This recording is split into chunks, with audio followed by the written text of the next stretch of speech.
40 years ago, Barb Choate came to me when I was a student and said, Deb, the Navigators are going to have a conference for women, and I would like to invite you to come with me. Now, I hadn't been a Christian very long, and grades and school was really important to me. When Barb told me she was going to have to leave early to handle the food, and because she was doing that for the conference, I was like, oh, Barb, that means I'm going to have to miss a class, and I don't want to miss my class. So no, I'm sorry, I'm not going to be able to go with you.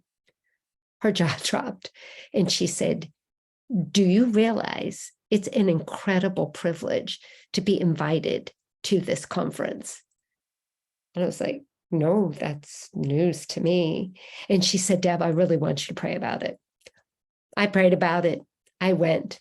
And I'm so glad I did, because the main speaker at that conference was Helene Ashker. And I was so blessed to get to meet her, the woman who wrote Jesus Cares for Women, what we've been using, and learned so much from her. What a treasure of a woman.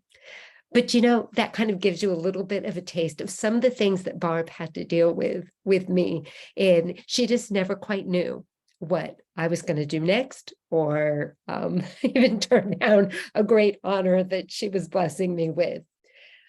That's true for discipling people, isn't it? Sometimes it's messy, sometimes it's hard. Other times it can be heartbreaking to see the choices they make, or to see the hard things that they go through, that we share with them as we share the journey.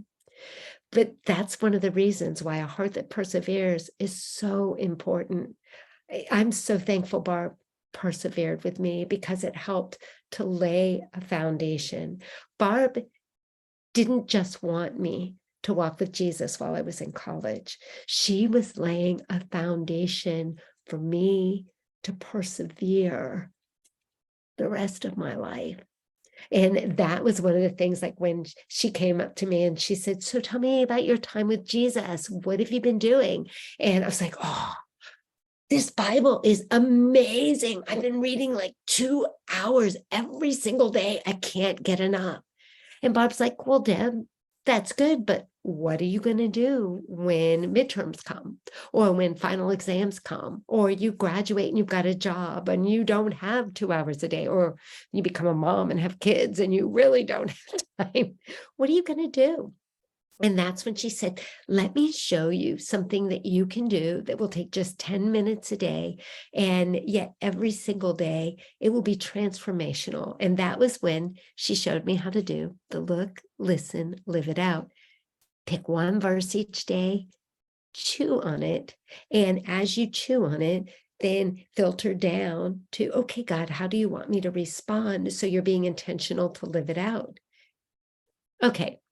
One verse a day doesn't sound like much, but one verse a day plus perseverance for 41 years, and then however long Jesus keeps going, has made a huge difference in my life.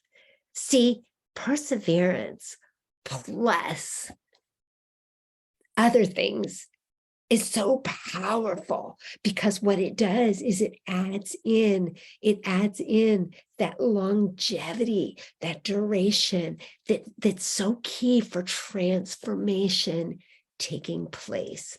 So this whole idea of having a heart that perseveres, it's a big deal when we're talking about discipling women, because we want us and them to finish life strong, walking with Jesus, continuing to do what he has laid on our hearts to do, especially continuing to follow him.